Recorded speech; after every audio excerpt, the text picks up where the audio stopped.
Good morning. Today is the 5th Sunday of autumn. Our Unitarian Universalist bylaws affirm 6 values, centered in love and inseparable from each other. On the 5th Sunday of the season, we call to mind the 5th such value, generosity. We cultivate a spirit of gratitude and hope. We covenant to freely and compassionately share our faith, presence, and resources. Our generosity connects us to one another in relationships of interdependence and mutuality. Please join in our opening hymn, number 145, As Tranquil Streams.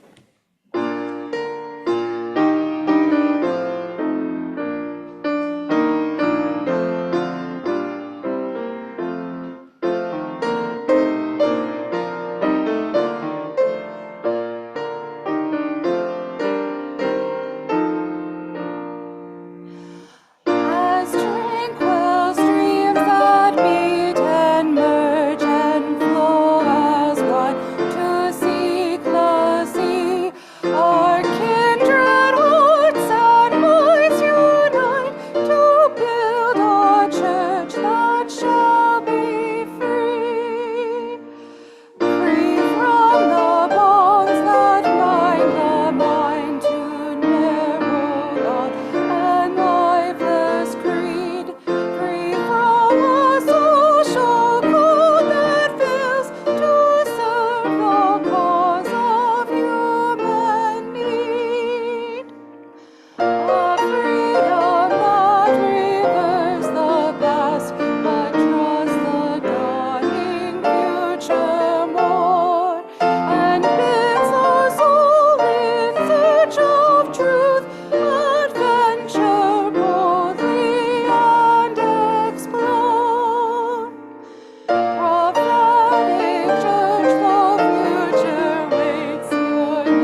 I'm Susan Bridgeford, your celebrant today. My pronouns are she, her, and hers. Welcome to First Unitarian Church of Des Moines. Our building is located on land that has been home to humans for 12,000 years, starting with people of the woodland culture and later the Iowa, Sauk, and Meskwaki. Other animals, such as the American bison, once roamed these lands in much larger numbers. As we enter this space, the ghosts of humans and animals past are among us. We are called to join in the work of education, reparation, and healing for all species. It's the 5th Sunday of autumn. The hunter's moon was full on Wednesday night. If anybody saw it, it was glorious, and is now waning gibbous. I have a special welcome for our visitors. And for those of you on Zoom, thank you for tuning in, but please be sure your mic is muted. If you are here with children, there's childcare, or feel free to keep them seated with you, or use the play space in the back of the auditorium. This year's curriculum for spiritual growth and learning is sketched in our thematic ministry flyer available on the back table. Our theme for October is fear. Packets are available in the basket just outside the door. We don't have a forum today, but we do have 8 pumpkins on display in Griffin Hall, decorated by our staff. Please cast your vote if you haven't for your favorite. And now we light our chalice.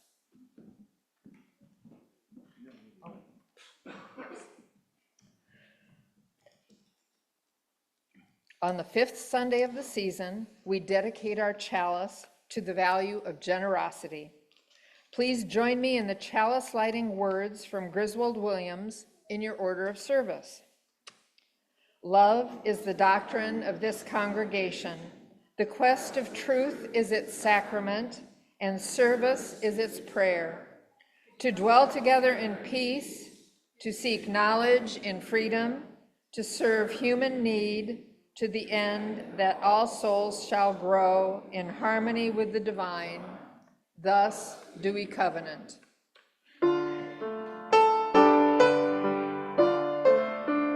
Please join in the sung invocation.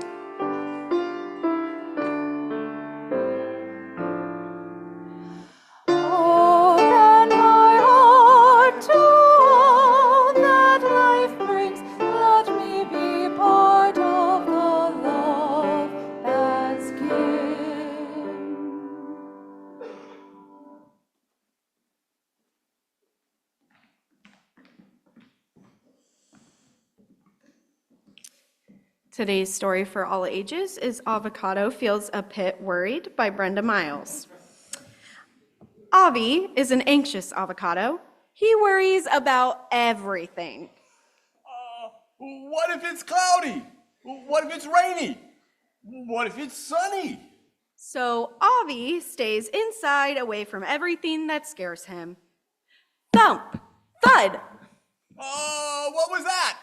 Asked Avi. His heart pounds, his skin sweats. Fear swells in the pit of his stomach.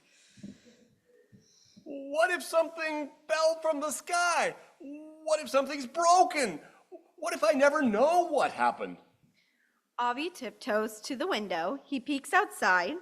Something round and worryful has landed outside. Avi gasps. What is that? What if it's dangerous? What if it bites? What if it never goes away? Days pass, and Avi keeps thinking about the round and worryful thing that's outside his window. What if I make it disappear? Will my worries disappear too? Avi takes a deep breath and dares to go outside. Dig, dig. Oh, this is scary. Roll, roll. Bury, bury. Shoo, done. Now, run! After that, it rains and rains and rains, and Avi hides inside, but feels worried for so long he starts to feel lonely. Thump, thud. What was that? Asked Avi. Hi, I'm Avril. I jumped from the tree you planted. Avi gasped. A tree? You want to play? Asked Avril. What if you don't like me? Asked Avi. And what if that new big tree gets in our way? What if I throw and you catch? Asked Avril. Maybe I could try that. Whispered Avi. And that's exactly what they do. And Avi feels a little less lonely. Thump, thud, thud. More avocados jump down from the tree. Hi, I'm Axel. What if you hide and I seek? Adeline, what if you build and we paint? Artie and Avery here. What if you strum and we dance? And I'm Al. Just Al. What if you climbed and we cheered? At first, Avi feels anxious. I think I can. He says. Some of those things could be fun. As Avi tries more and more, his worries get smaller and his courage gets bigger. I feel wonderful. Says Avi. I have friends all around. Now, Avi says yes to all kinds of things because not all of what ifs are worryful. Some can be wonderful. Today, Avi is an adventurous avocado. He makes his own wonderful what ifs. What if we jump up and roll down? Avocado avalanche! Whee! That was fun, Avi. You're on a roll. What should we do now? Asked the avocados. What if we party with chips and guacamole? What? The avocados gasped. Now they feel worried. Avi? Whispered Avril. Guacamole is made of avocados. Avi feels worried, but not for long. Well, what if we party with chips and a different dip then? Hooray! And that's exactly what they do. Chips and dip, but a dip in the pool. Avi takes a big, bold plunge. Splash.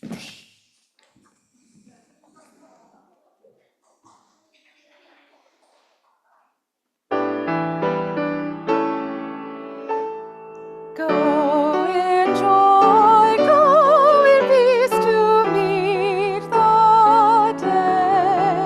With open hearts embrace life's wonder. We will guide you, we will love you on your way.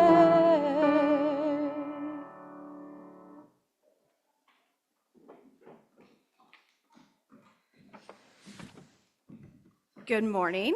My name is Faithiana Leonard, and I'm the Congregational Life Coordinator at our church. And I'm Meredith Garmon, interim minister. Membership in this community means so much to so many. This is a place where we grow with one another, ethically and spiritually. It's a place where we commit to serve our world and one another justly. This is a place which calls us to love radically. Each time we draw our circle wider by one person, we live in our missions and values. The membership affirmation is an occasion for all our members to renew the vows of membership. For, like anything, church membership has meaning to the degree that we commit to it. To take a moment to say out loud that we are members, to embrace together some words that point in the direction of growing and deepening our faith, is helpful and encouraging. To be a member here is to enter into the denominational covenant of the Unitarian Universalist Association, as well as the bond of union and the mission and covenant of this congregation. To be a member here is to assume an aspiration for the 4 P's of membership: presence, participation, pledge, and practice. Let us renew our membership covenant and reaffirm commitment to our principles, missions, and aspirations. And so at this time, for all members to reaffirm membership, we also especially recognize and welcome the new members affirming the vows of membership for the first time.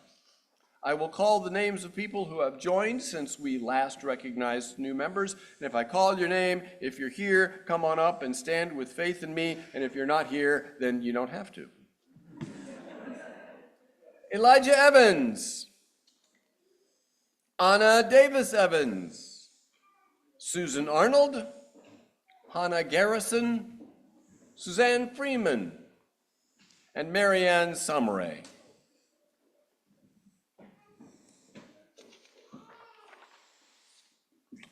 I want to also acknowledge Paul and Jane Derrick, who have completed all of our membership classes and have signed the membership book, but could not join us this morning. I will invite all of our members to participate with me in the words of membership affirmation, those who are new and those who have been committed members for decades. To our visitors, guests, and friends with us today, we thank you for being here. We are honored to have you witnessing presence for this act of commitment and recommitment of our members. There is a yellow half sheet in the order of service that has the words of our membership affirmation. With all the members now stand in body or in spirit and respond with the words indicated on the yellow insert. Please affirm with me our denominational covenant. Denominational, thank you, Meredith. We covenant to support and assist one another in our ministries. We draw from our heritage of freedom, reason, hope, and courage, building on the foundation of love. Love is the power that holds us together and is the center of our shared values. We are accountable to one another for doing the work of living our shared values through the shared of love. Inseparable from one another, these shared values are interdependence, pluralism, justice, transformation, generosity, and equity. Our covenant is also expressed in this congregation's mission. We covenant to love radically, grow ethically and spiritually, and serve justly. Please also affirm our congregation's bond of union. We associate ourselves together for the study and the practice of morality and religion as interpreted by growing thought and noblest lives of humanity, hoping thereby to prove helpful one to another and to promote truth, righteousness, and love in the world. Our congregation has an aspirational relational covenant. We Covenant to share for our own well-being, each other's well-being, and the well-being of our community as a whole. We will recognize the inherent worth and dignity of all, be respectful and kind, valuing the gifts and individuality of all, listen with empathy, and consider the impact of our words and actions, be patient and understanding with each other, find a pathway and work for reconciliation. You are entrusted with the authority to decide by your votes who shall be your officers, your minister, what our budget will be, and whether to adopt congregational resolutions. With this authority come the aspirations of membership. I accept the authority entrusted in me and will strive to give the church the gifts of my presence, participation, pledge, and practice. The next bit comes in a minute. Thank you. You may be seated. New members, you remain here. Our new members, as each member has before you, you may sign our membership book to mark this covenantal commitment.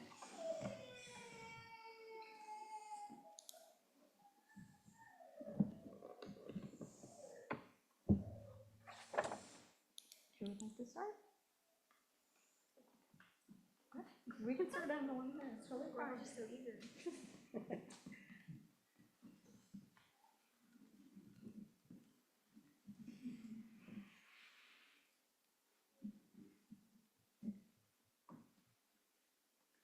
See, it's like 9.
We've given to each new member a flower.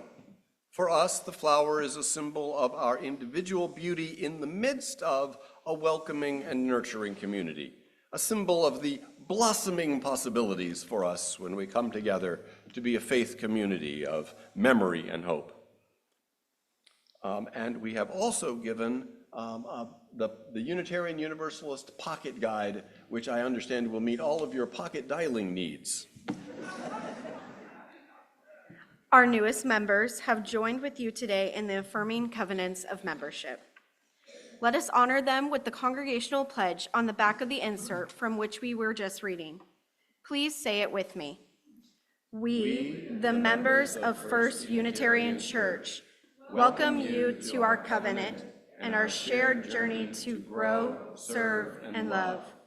We welcome your contributions, for through our common effort, we may nurture our spirits and help heal our world.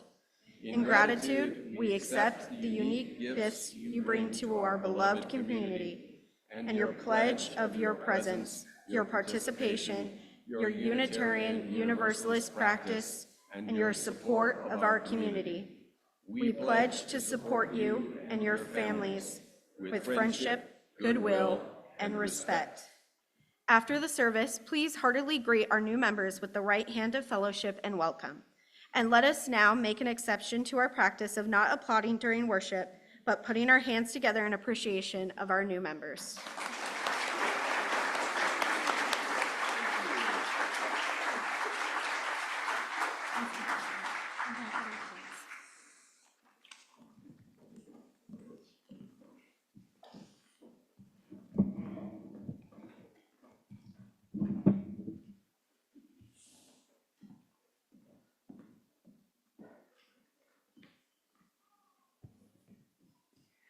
I'm Ellen Taylor, she, her, hers. Good morning. I'm here this morning to talk about a major opportunity to support our Faith in Action program. Our congregation has long been an ally of a Latinx youth group called Al Éxito, which works with Latinx youths in middle and high school to prepare them for college or other worthwhile post-graduation pursuits. One of Al Éxito's major projects each year is the Mary Campos Scholarship Program for promising Latinx students. You may or may not know, but Mary Campos has been a longtime leader in the local Latinx community, and this year's scholarship luncheon will mark Mary's 95th birthday, so it's extra special. For the past 3 years, our congregation, as a congregation-wide team, has been the largest single contributor to the scholarship fund drive. Our Faith in Action group would like to see that tradition continue. So please keep your eyes on the next few intercom bulletins for guidance on how you might make a financial contribution of your own. Please note that none of this money comes from our church budget. It's just from our individual contributions. And ahead of time, thank you for your generosity in whatever kind of contribution you decide to make.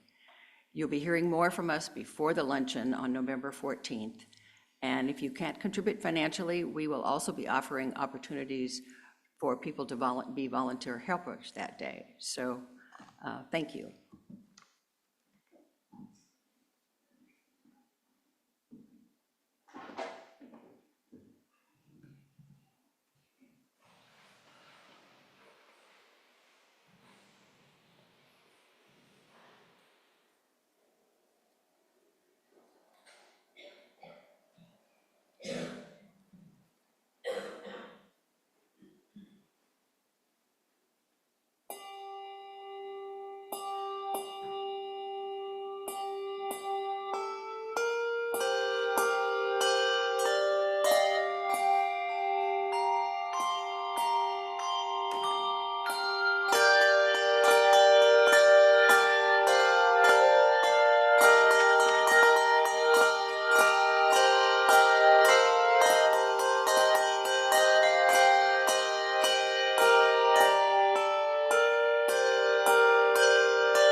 Hi again.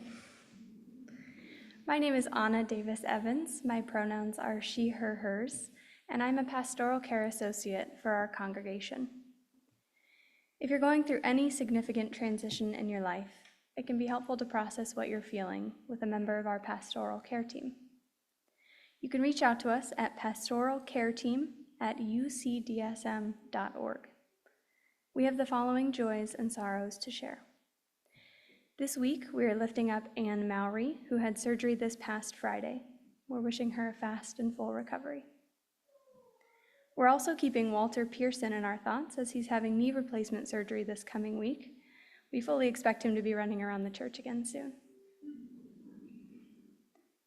And finally, longtime member Caesar Smith passed away yesterday on October 19th. Services are pending, and we will share information as it is available. We wrap our love around his wife, Phyllis Swink, their family, and his many friends in this congregation and beyond. Please be sure to sign the cards for Anne, Walter, and Phyllis after the service so that we can let them know that we're holding them in our thoughts and hearts. You can always request assistance, volunteer to provide it, or submit a joy or sorrow through the Caring Community page on our website,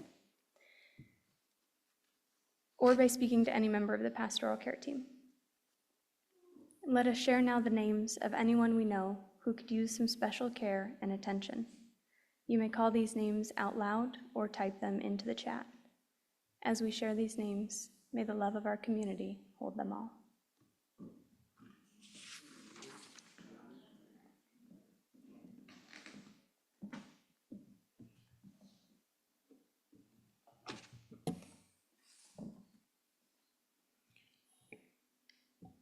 Dear Spirit of life, all the conditions that make love possible and make love powerful, we give thanks for the people and organizations who embody compassion, who work tirelessly for justice and for peace. Thank you for Catalina Koch-Duke, co-founder of Fundación Mi Sangre, a social organization in Colombia dedicated to helping new generations build a culture of peace in that country. It works to develop life, leadership, and social entrepreneurship skills in young people, affecting more than 2 million people in Colombia.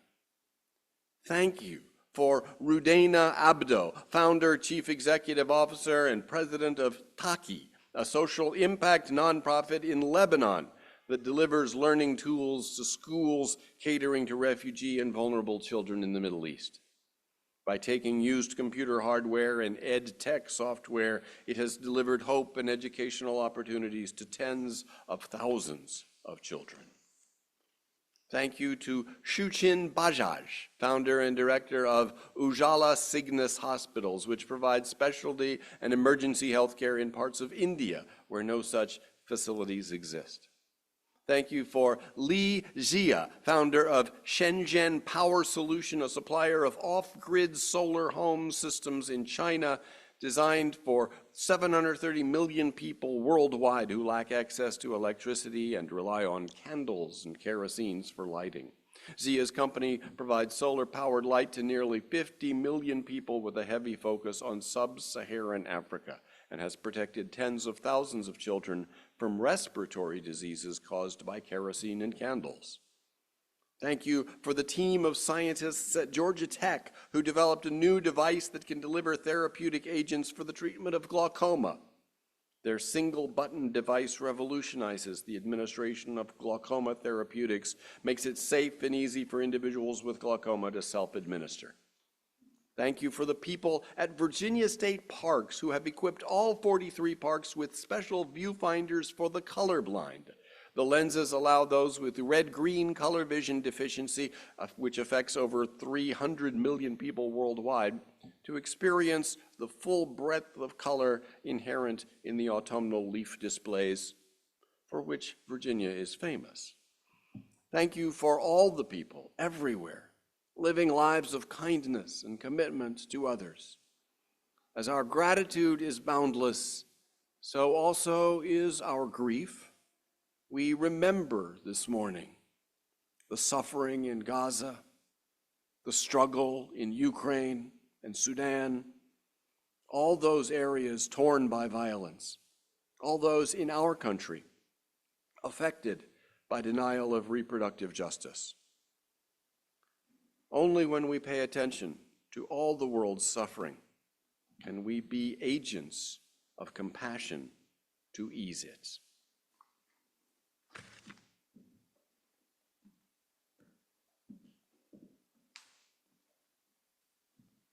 May the light of our community shine on the broken places of the world, and may we not look away when we are needed.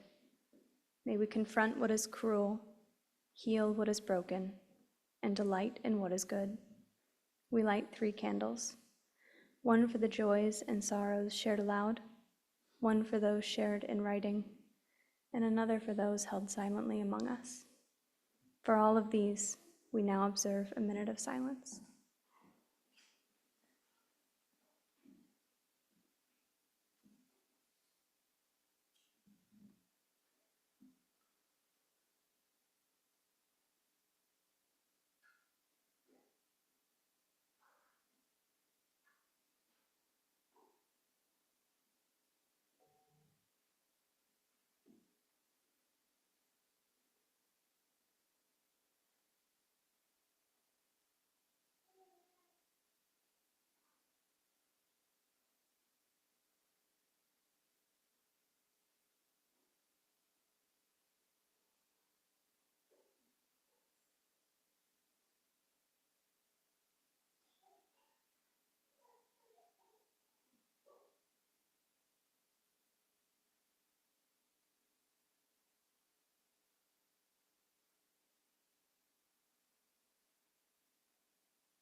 Comfort me, comfort me, comfort me, oh my soul. Comfort me, comfort me, comfort me, oh my soul. Sing with me, sing with me, sing with me, oh my soul. Sing with me, sing with me, sing with me, oh my soul.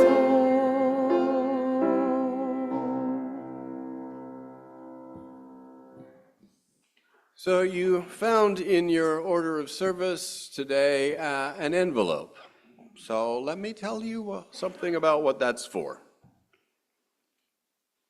I believe many of you know the story of a child on a beach filled with thousands of starfish that have washed ashore where they will dry out and die.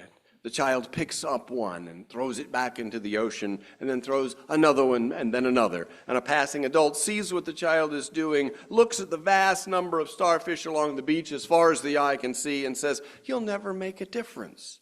And the child throws back another starfish and says, "Made a difference to that one." The poverty rate in Des Moines metro area, from the sources I was able to find, was 10.2% in 2023, up from 8.9% the year before. That's close to 30,000 people in Des Moines living below the federal poverty level, which for an individual is around $13,000. Many of our fellow Des Moinesans make a lot less even than that. Some of them are unhoused, about 400 in emergency shelters and nearly 200 unsheltered by the count taken this summer. If we gave $100 a month to all 30,000 of the poor in Des Moines, that would be $3 million a month.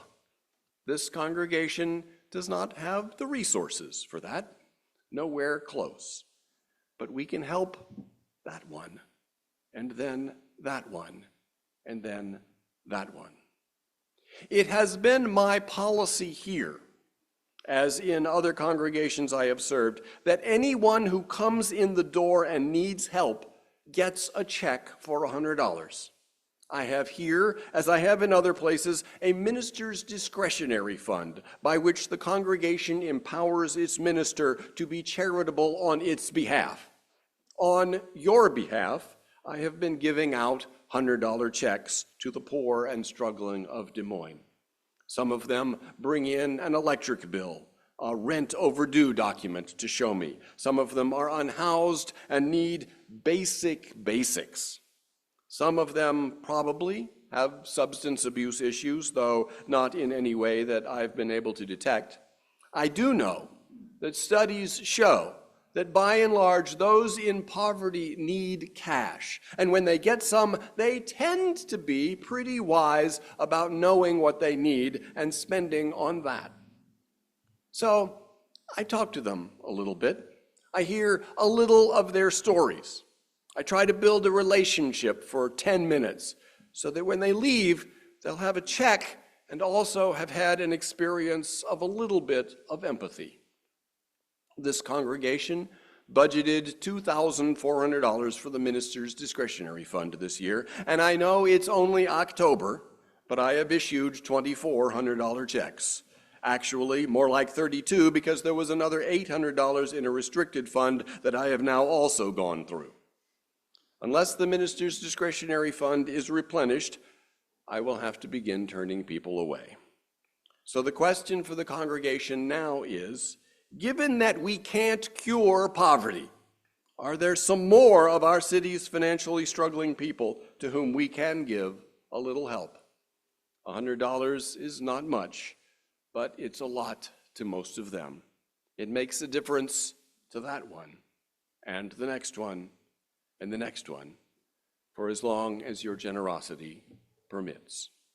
So what you put in the envelope as the offering basket comes around goes to the minister's discretionary fund today. That's what the envelope is for, to separate your regular offertory contribution from a special collection for the minister's discretionary fund. If you put your name on the envelope, then our bookkeepers will credit you with having given that contribution, so for tax purposes, we'll know. You can also feel free to give anonymously, but that's what the envelope is for. As the offering is in general a chance for expressions of gratitude. It is our custom here also to lift up gratitudes for members of this congregation. Picking 3 examples from our gratitude board in Edna Griffin Hall. Thank you, Ed, our faithful dishwasher and sharer of musical talents. Thank you to Bill Paxson for running sound at the UU Coffee House. You made us sound as good as we could sound. And my special thanks to Bill for reasons that will become clear once the sermon starts, because it's got a lot of slides in it, and Bill's the AV guy who's having to handle all of that today. And thank you to Chrissy Williams for saying yes to helping with the children. The offering is now gratefully given, as it will be gratefully received.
Universalism is the idea of universal salvation.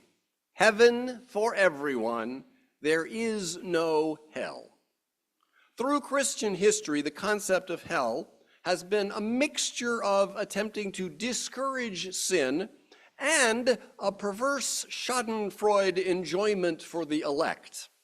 2nd century Christian theologian Tertullian wrote that the joy of heaven consisted in being able to look down into hell and watch the torments of the damned. Nice guy. In the 13th century, Thomas Aquinas also argued that the saints in heaven would be able to view the sufferings of the damned in order that the happiness of the saints may be more delightful to them. And yet, there have also been Christian thinkers from early on who found incongruous the notion that a loving God would condemn to eternal torment creatures of God's own making. Origen in the 3rd century is most often named as the first Christian Universalist. He was firmly convinced that all human souls will ultimately be saved and united to God forever in loving contemplation. Clement of Alexandria, at about the same time, seems to have viewed punishment after death as medicinal and therefore temporary before eventual elevation to heaven. Gregory of Nyssa, a century later, is interpreted by many as a universalist. Isaac of Nineveh, in the 7th century, was an advocate of universalism. And through the Middle Ages and the Reformation, an undercurrent of universalism simmered. In the 18th century, London-born preacher and medical student George de Benville had a near-death mystical experience that convinced him of universal salvation. At age 38, in 1741, George de Benville sailed for America. He settled in Pennsylvania, worked as a physician and apothecary, while also preaching universalism as an itinerant preacher throughout the colonies. De Benville was the first universalist of note in America. Honor the ocean of love was his signature slogan. Meanwhile, back in 18th century Britain, Methodism originated as a revival movement within the Church of England. Among the itinerant preachers conducting revival meetings, along with John Wesley and George Whitefield, was one James Relly from Wales. But Relly's theology began to drift away from Wesley and Whitefield. James Relly was finding his way to universalism. He was increasingly captivated by the words of Romans 5:18. Therefore, just as one man's, that would be Adam's, trespass led to condemnation for all, so one man's, i.e. Jesus's, act of righteousness leads to justification and life for all. If all had sinned in Adam, then all were saved in Jesus. All. That was the basic reasoning of Relly's book, Union, or A Treatise of Consanguinity and Affinity Between Christ and His Church, published in 1759. A sect of Rellyites emerged. One day, a zealously anti-Rellyite young preacher named John Murray called upon a Rellyite disciple to convince her of her error. Much to Murray's confusion, the woman confounded him with her logic. He found himself forced to yield more and more ground. Her name is lost to us, but through her effect on John Murray, she is a key figure in Universalist history. John Murray and his wife went to hear James Relly preach. Murray would later write, "I was astonished to witness in so bad a man so much apparent devotion." Soon, John Murray was a Rellyite and a Universalist. And then calamities struck. Murray's only son died in infancy. His spouse, Eliza, also fell ill and died. John was thrown into debtor's prison. His brother-in-law rescued him from prison, and John managed to pay off his debts, yet he remained in despair. James Relly was encouraging John to preach the good news of universalism, but John was just too depressed. He wished, he said, to pass through life unheard, unseen, unknown to all, as though I ne'er had been. In 1770, at age 29, John Murray resolved to sail for America and see if he could build a new life in the New World. Arriving in America, Murray's ship was grounded on a sandbar and remained for a time becalmed off the coast of New Jersey.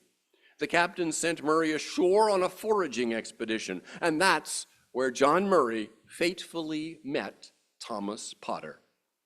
In the mid-1700s, the land that is now Murray Grove in Good Luck, New Jersey, was being farmed by Thomas Potter.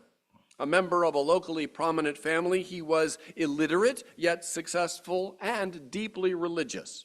Probably a Quaker Baptist, Potter had caught wind of universalism, the idea that all human beings will ultimately attain salvation. And in 1760, he set aside a piece of his farmland and built there a chapel for the express purpose of housing a preacher of the Universalist gospel. Now, we have no record of a voice telling Thomas Potter, "If you build it, he will come." But Potter did build it, and it took 10 years, but he came. Universalist preacher John Murray's ship got stuck on that sandbar just off the coast from Potter's farm. Murray came ashore to get provisions, the two men met, and Thomas Potter's chapel, it seemed, had its preacher. But there's a snag. Murray didn't want to preach ever again. He wanted a new life away from all of that. And he also needs to be back on the ship where he expects to be off the sandbar and sailing away by Sunday.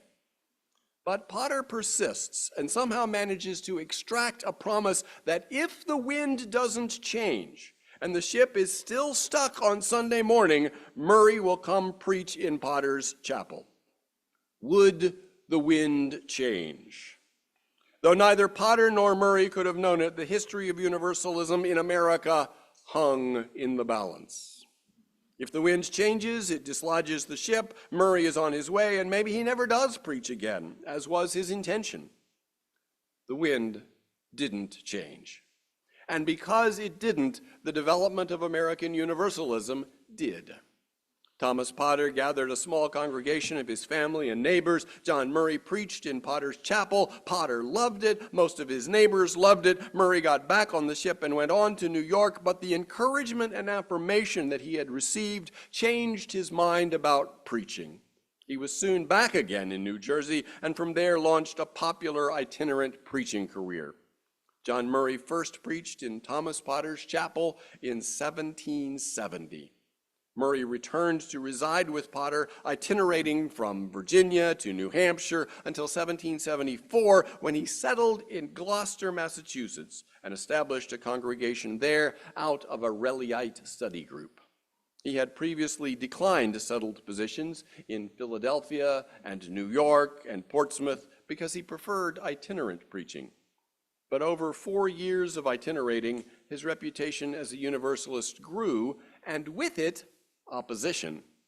Finding more and more pulpits closed to him, Murray was at last disposed to settle down with a sympathetic congregation.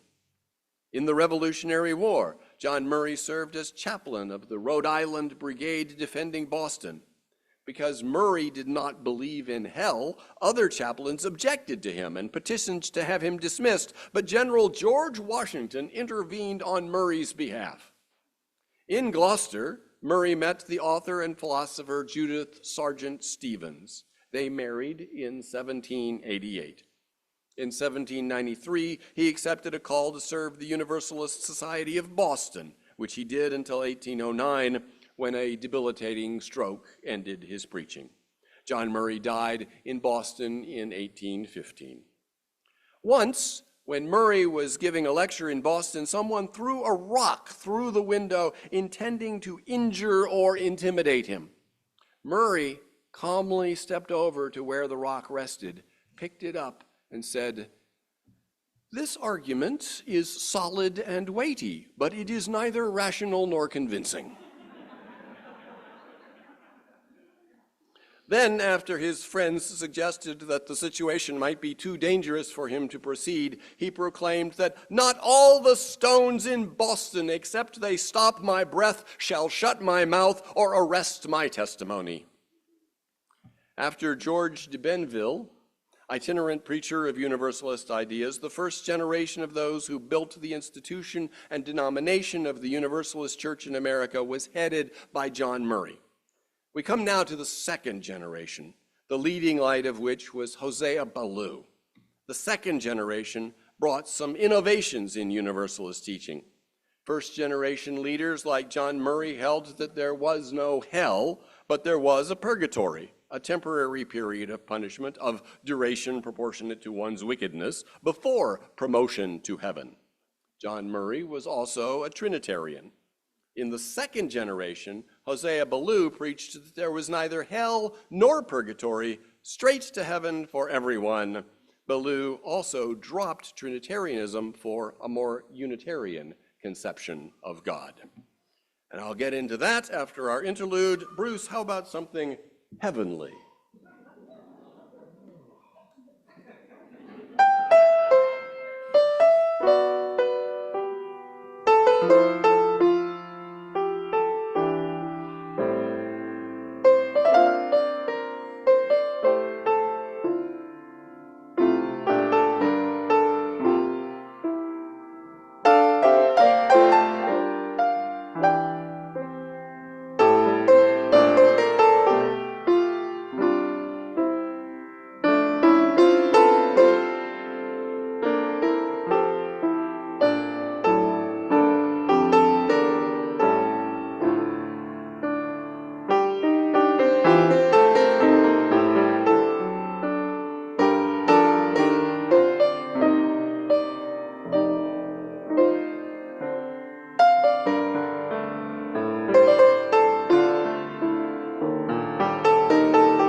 By rank again we stand.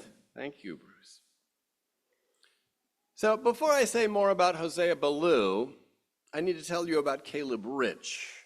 Caleb Rich, born in Sutton, Massachusetts in 1750, was at first brought up Congregationalist. Later, his father became Baptist and the family attended both churches. Which religion, the Congregationalists or the Baptists, was the correct one? Which one would lead to salvation? Young Caleb had many discussions with friends and siblings about these things. And one day a friend asked simply, "How do we know either of them is right?" This blew Caleb's mind. That the Congregationalists and Baptists might both be wrong had never entered his head. Caleb Rich would later said, "Never in my life had I heard anything from the lips of man that had such a deep and lasting impression on my mind." That they could both be wrong? Any of us could be wrong, realized Caleb. I could be wrong. As way leads on to way in the spiritual journey, Caleb Rich slowly found it less and less likely that God would send people to eternal damnation for having an incorrect opinion. Caleb Rich became a minister, serving a congregation in Warwick, Massachusetts, preaching universalism. Hosea Ballou born 1771, 21 years younger than Caleb Rich, was his parents' 11th child. His mother, Lydia, died when Hosea was 2. Couldn't bear to have number 12, I guess. With the tools they had, the stony ground in Richmond, New Hampshire, where they lived and farmed, and the short growing season, only the scantiest of living could be wrung from the land. And on Sundays, his father, Maturin, preached without pay in the plain little meeting house where the members of his own household provided a large portion of the congregation. Maturin was a strict Calvinist Baptist who preached that God willed eternal damnation for most of the human race. Hosea scoured his Bible looking for confirmation. He found a number of passages that seemed to contradict what he'd been taught all his life, and none that said most of humanity was condemned to hell forever. And right about then, word started to drift over from Warwick, Massachusetts, that there was a minister there named Caleb Rich who was preaching a strange doctrine called Universalism. Occasionally, some cohorts of Caleb Rich came to Richmond and visited Hosea's church just for the purpose of raising embarrassing questions. How could a good God be responsible for endless suffering in hell of creatures of his own making? And what about that passage at Romans 5:18? These Universalists were starting to get a following in Richmond. The Calvinists resisted, but some substantial Baptists were won over, and including a whole family of Ballous that were cousins of Hosea. Hosea went to the Bible to find the refutations that would confound these wrong-headed Universalists once and for all. Instead, he found himself forced to yield more and more ground. Could it be that his father missed important passages in the Bible? Is the doctrine of election true? Is the great majority of humanity doomed to endless suffering? Hosea himself would be happy to have everybody saved. Did the Creator feel less kindly toward persons? It was a lonely journey, with no guide except his Bible with its many and often confusing teachings and his own sense of right. At last, the clouds rolled away, although there remained parts of the Bible that raised questions for which he found no answers. He could no longer doubt the doctrine of universal salvation. Hosea Ballou, as a young man, became a Universalist. The Bible was actually pretty clear, he felt, that Jesus saved everyone. The story's told that one afternoon Hosea sat reading in the kitchen. His father, Maturin, asked, "What is that book you are reading?" And Hosea answered, "A Universalist book." "I cannot allow a Universalist book in my house," declared the father. So Hosea walked out to the woodshed, and knowing his father would be watching him, slid the book into the woodpile. After Hosea had gone to bed, Maturin went to the woodpile and discovered that the book he had forbidden was the Bible. Hosea had never been to school. He scrimped and saved his pennies, and at age 19, he bought himself one term at Chesterfield Academy. And he absorbed so much that at the end of that single term, he was granted a certificate to teach school. In September 1791, at age 20, he attended the General Convention of Universalists in Oxford, Massachusetts. Universalism had gained a foothold in communities on the Atlantic coast, and Hosea had the chance to hear those preachers speak. Hosea heard the call and took to preaching himself. In his day, there were many preachers who earned most of their living doing something else. Hosea would teach all week and preach on Sunday. His fame spread. He got ordained. He was 25 when some colleagues began to be a little concerned. He showed no signs of getting married. As far as anyone could tell, he'd never had a love affair. His now colleague, Universalist Minister Caleb Rich, explained to Hosea the hazards of an unmarried minister, and even produced a woman for Hosea, Ruth Washburn, amazingly both intelligent and willing.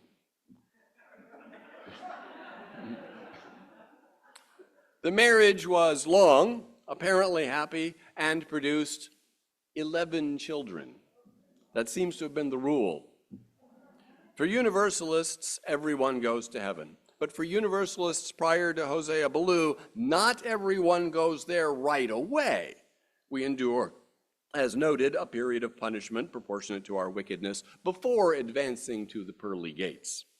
Hosea Ballou said heaven was immediate for everyone. He defended his view in an 1805 book, A Treatise on Atonement. This was a big controversy. People outside and within the Universalist Church said, if there's no punishment at all, we'd have complete licentiousness. If there's no price to be paid for sin, we've got moral anarchy. Without fear of retribution, people will sin freely, drunken orgies, social decay, human sacrifice, dogs and cats living together, mass hysteria. That's Bill Murray from Ghostbusters. In response, this is what Hosea Ballou said. It's what we still say. It's the message that when I was a teenager, I heard from the pulpit of the Unitarian Universalist Congregation of Atlanta. Ballou said, I'm not saying we don't pay the price for our sins. We do. We pay the price for small-souledness. We pay the price for every thoughtless deed that diminishes the light from the spark of divinity within us. We pay the price for not loving ourselves and our neighbor as ourselves. We pay the price for not recognizing kinship, and we pay the price for not accepting difference. We pay the price, but that price is paid here. It's paid in this life. Hell is an earthly phenomenon, and it's those who cannot see beyond themselves and their own narrow self-interests who are imprisoned in a hell of their own making. This is the teaching that comes to us from Father Ballou, and is echoed by his successors.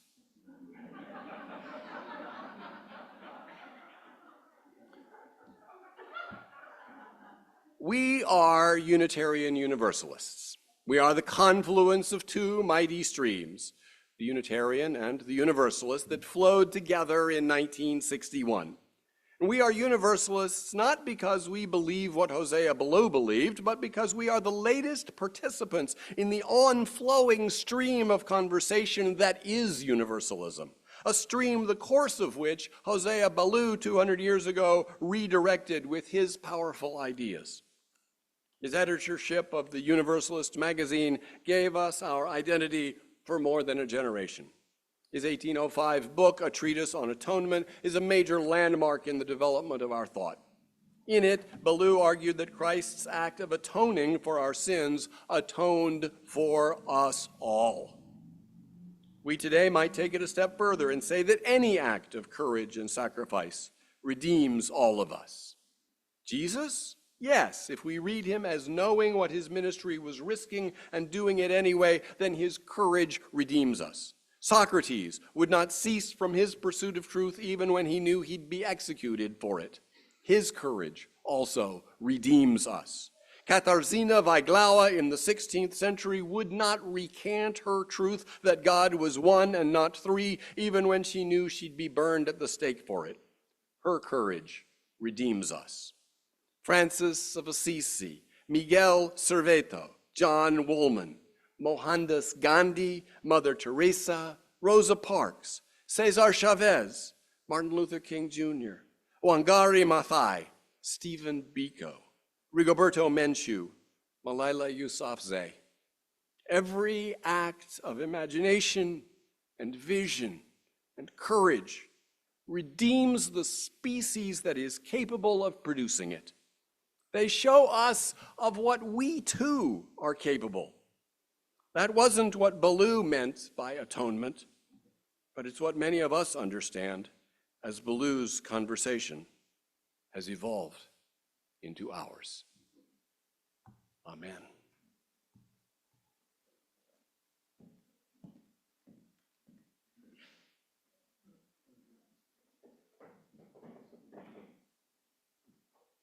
Please rise if you are able and join us in singing our closing hymn, number 287, Faith of the Larger Liberty.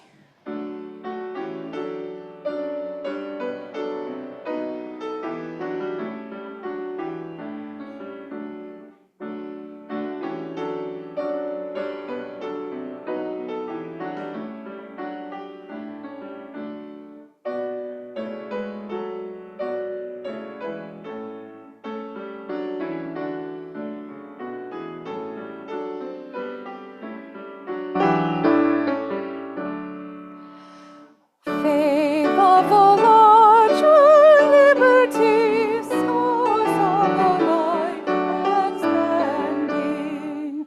Law of the church that is to be, old bondage notwithstanding. Faith of the free, by thee we live, by all thou givest, and shalt give our loyalty commanding. He was of faith in every age, our sins subdenying. What an increasing heritage, monarch and creed defying. Faith of the free, in thy dear name, our costly heritage we claim, their loving and their dying.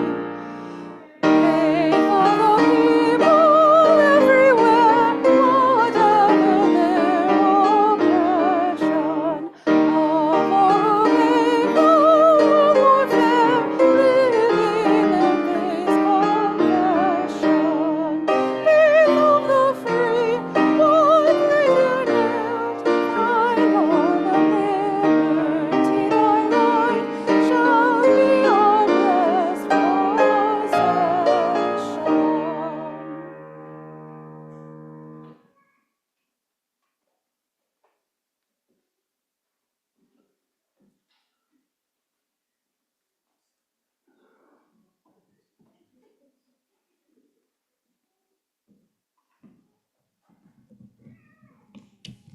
We extinguish our chalice, but not the flame in our hearts. May it ignite our energies, our drive, our resolve to dream, to build, and live into the world a more beloved community.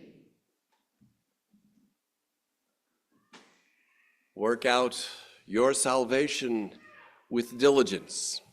It is found here, and it is found through acts of kindness and compassion and love, through which we bring our universalist good news to the world through how we are and live. Go in peace.